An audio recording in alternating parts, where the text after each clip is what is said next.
Charlie had lost his way and he was in a different level of the Grand Central Station, and it was entirely different. It was old fashioned.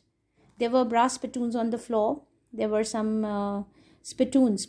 Spittoons means containers or bowls for spitting into, and they were made of brass. And across the station, a glint of light caught my eye. Glint means a flash of light. A man was pulling a gold watch from his vest pocket. When he looked towards the flash, he saw that a man was pulling out his gold watch from his vest pocket. That means he was using a very old-fashioned watch. He snapped open the cover. How did he check the time? He opened the cover, snapped open, clicked open the watch, the cover of the watch, glanced at his watch and frowned. Maybe he was waiting for the train, or the train had got late or something like that. So he frowned upon. He wore a derby hat, a black 4-button suit with tiny lapels, and he had a big black handlebar mustache. He was wearing this kind of dress, a derby hat, a kind of round hat with hard, narrow brim. And his mustache was of, shape of a handlebar of a bicycle, you can say, curved upwardly.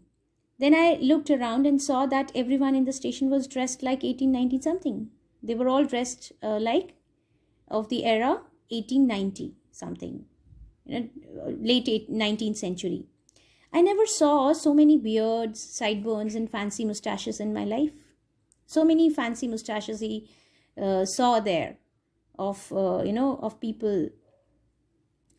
Sideburns are facial hair grown on the sides of the face. A woman walked in through the train gate. She wore a dress with leg of mutton sleeves and skirts to the top of her high-buttoned shoes. Now he's telling how the woman was dressed up. She was dressed like this with leg of mutton sleeve. Her dress was, the sleeves were of this shape, like the leg of mutton. That means puffed up upwardly and tapered into a tight fit towards the wrist. Back of her, out on the tracks, I caught a glimpse of a locomotive, a very small Carrier and Ives locomotive with a funnel-shaped stack, and then I knew.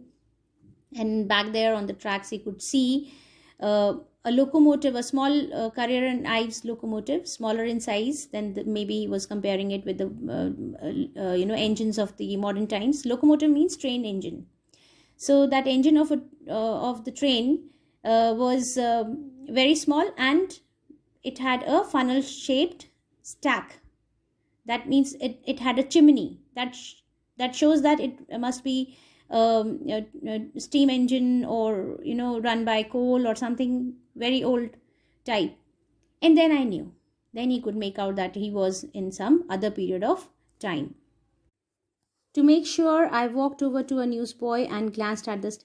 Now, to make himself sure of the fact that he had traveled back into time, and he had reached some different era in the past, he walked over to a newsboy and glanced means looked at the stack of papers, pile of papers at his feet. It was the papers here refers to newspapers. It was The World. The name of the newspaper was The World, and The World hasn't been published for years. It was a very old newspaper, and it was not existing in the modern times. The lead story said something about President Cleveland. The main headline of the newspaper was about President Cleveland. Now, President Cleveland was the president of the United States in the late 19th century. His name was Stephen Grover Cleveland. I have found that front page since in the public library files, and it was printed June. Now he checked up the date. It was June 11, 1894, and he checked that later in the public library files also. So he had traveled time and had, was experiencing the day 11 of June 1894. I turned toward the ticket windows, knowing that here on the third level at Grand Central I could buy tickets that would take Louisa and me anywhere in the United States we wanted to go. in the year 1894. And I wanted 2 tickets to Galesburg, Illinois. Now, knowing that he was in the year 1894, he wanted to buy 2 tickets because he wanted to escape from the stress and anxiety of the modern living. And he wanted to, visit different places of United States with his wife, Louisa. So he went to the ticket window to buy tickets for himself and his wife. And he wanted to buy tickets for Galesburg, particularly for Galesburg, Illinois. Have you ever been there?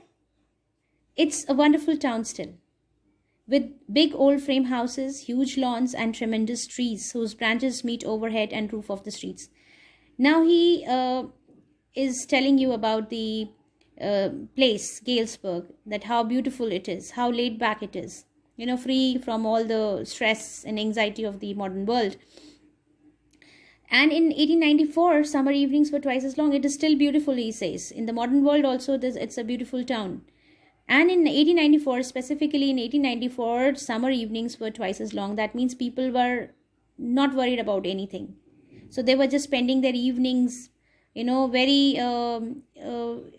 easily, without any worries. And people sat out on their lawns, the men smoking cigars and talking quietly, the women waving palm leaf fans with fireflies all around, in a peaceful world. So he wanted to achieve and visit such serenity in his life. He wanted to achieve such serenity in his life. He wanted to see and live in such peaceful world. To be back there with the First World War still 20 years off, and World War II over 40 years in the future. I wanted 2 tickets for that, because he thought that those people of that time were just free from all the worries of war, insecurities, stress of modern living. So we can make out that the repressed desire of going back to the times of simplicity and compassion overwhelms Charlie and prompts him to buy train tickets for himself and his wife Louisa to Galesburg, Illinois, which he thinks is a town where people enjoy the ordinary things in life. So he just wanted to escape from the stress and anxiety of the modern living. The clerk figured the fare. He glanced at my fancy hatband, but he figured the fare. And I had enough for 2 coach tickets one way. Now the clerk there in the ticket window, he was figuring out the fare. In between, he just glanced at his fancy hatband. Maybe he was thinking that that Charlie was looking different, because he was dressed according to the modern times, and they were dressed according to the 19th century. So maybe because of that, he just glanced at him, but he figured the fare. Then he focused on figuring out the fare. Then he also Charlie also started counting his money, checking up the money, how much money he had got with him. But when I counted out the money and looked up, the clerk was staring at him. When he was counting the money and then he looked up, the clerk was staring at him. He nodded at the bills. He looked at his bills, that means banknotes, and he nodded at the bills. He said, according to him, the bills were false. The bills means the banknotes. So he nodded his head from side to side. That ain't money, mister, he said. And if you're trying to skin me means cheat with me. If you're trying to, cheat with me, you won't get very far. That means he said that he would complain it to the cops or something. And he glanced at the cash drawer beside him. Of course, the money was old style bills. When he glanced at the cash drawer beside him, Charlie also, glanced at it, and he understood that what was he talking about. The bills were different. He was carrying the banknotes of the modern time, money of the modern time, and what the clerk was expecting was the money of 19th century, of that era. So half again as big as the money. So the size was also different, and different looking notes were there. I turned away. He quickly turned away and got out fast. There's nothing nice about jail even in 1894, thinking that if he